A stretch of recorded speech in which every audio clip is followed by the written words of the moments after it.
Good morning or evening, whenever it is that you're listening. I'm Patrick Erickson with KimChat Radio. I hope all is well in your world.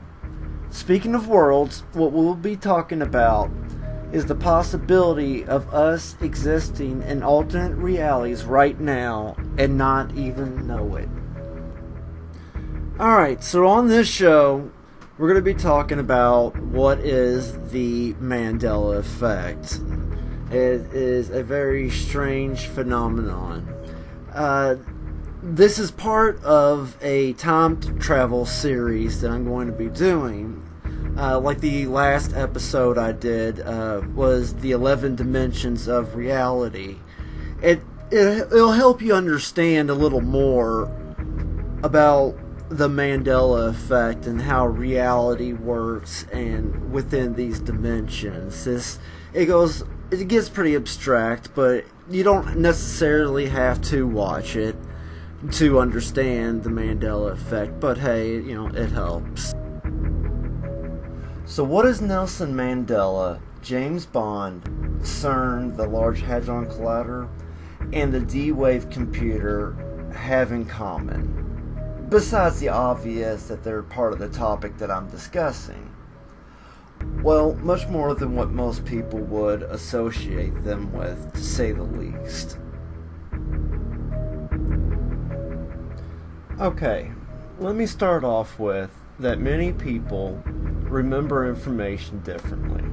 Reality can often be distorted, and this distortion is referred to as cognitive dissonance. Many people would agree that this is the case for the Mandela Effect. However, there seems to be more going on than people having just bad memories of the past.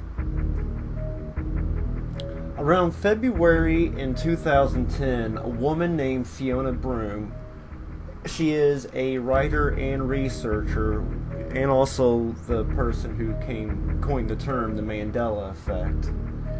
She was at a convention where her friend overheard a conversation of people remembering Nelson Mandela, dying during the late 80s and early 90s.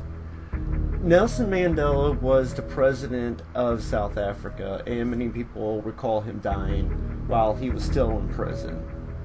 However, current records today state that he died December 5th of 2013, as of in what would be known as this timeline. After a while, more and more people were coming forward claiming that they too had different memories of events in the past that does not line up with their current memory of what happened, or current events that we know of that happen right now. Since this phenomenon started with Nelson Mandela, it was given the name the Mandela Effect. So, some examples of the Mandela Effect that people experience the most, such as people remembering the children's book Berenstain Bears being spelled Berenstain with S-T-E-I-N instead of it being spelled with S-T-A-I-N. That the company claims it has always been spelled Berenstain with S-T-A-I-N, yet many people are certain that it was always spelled Berenstain with a S-T-E-I-N. Like myself, I always remember it being spelled S-T-E-I-N. Another example of the Mandela Effect is in Forrest Gump when he says the iconic quote, "Life is like a box of chocolates, you never know what you're going to get." However, going back and watching the movie, he actually says life was like a box of chocolates, you never know what you're going to get. People recall very clearly that it was indeed is and not was. The list of these various changes that people are experiencing are seemingly endless. So what is going on with these memories that people have that are no longer valid? And why does it matter? And what does it mean? Now, no one really knows exactly what it is that is going on and causing these conflicting memories. When that happens, speculations and theories can run rampant. Well, I have 5 possibilities that can explain what it is that's going on. The first one is the most obvious of them all, and that is nothing is going on and people just have bad memories. As complicated as the human brain is, it is not without flaw. Next would be marketing. The Mandela Effect has been catching a lot of attention on all formats of media, and it is getting people to talk about the different products people have noticed that has changed, which helps companies with sales. Another possibility is what is known as a psyop, a psychological operation. This is when certain organizations, whether they are known to the public or not, create an environment to see the psychological effects on the general public without their knowledge of it being a test. The fourth possibility is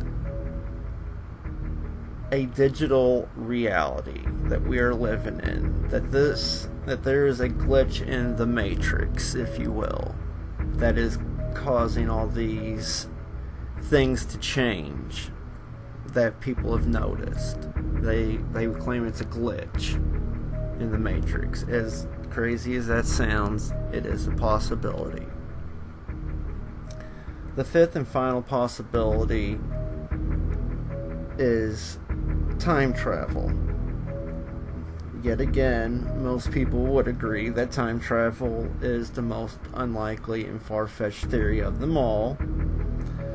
I would probably agree with most people if it wasn't for the existence of CERN's Large Hadron Collider and the D-Wave quantum computer. So, CERN is a large testing facility in Geneva, Switzerland, where they take particles and smash them together in a large circular tube that stretches over 27 miles.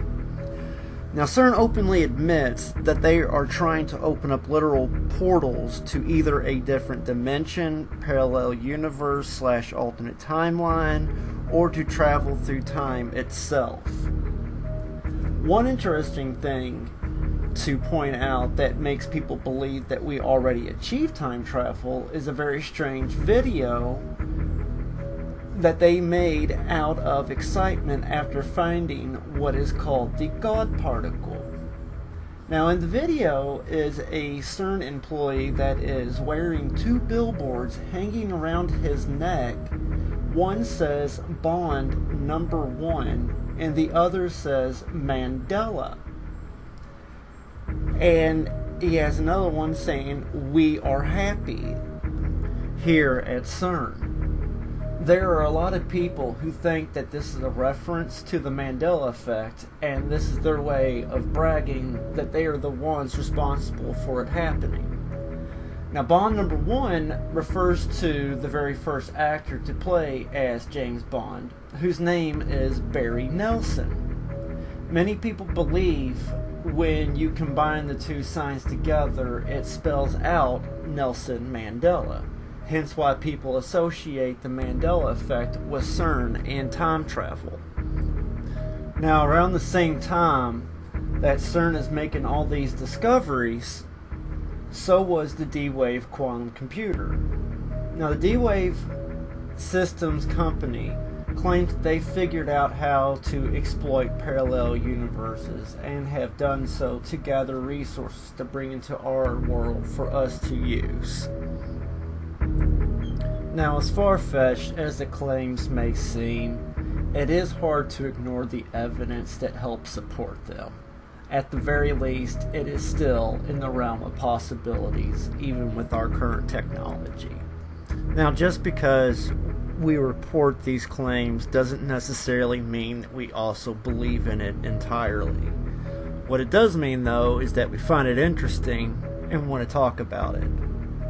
Now, if you enjoyed the videos, please give it a like and please subscribe. I promise to get to more videos out in a more timely manner.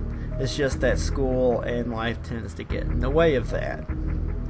You can find us on Facebook at the brand new Kim Chat Radio, but you'll mainly find Kim Chat Radio on YouTube. The next video that I'm thinking about making deals with the Antarctica and all the interesting things that are going on down there. I've been researching this a lot here lately, and I think it's something that it should be heard about and talked about, because if this is such a frozen wasteland, why is there so much interest going on down there since 1947? So hopefully that you all have something else to look forward to on the next video. I'll see you all next time.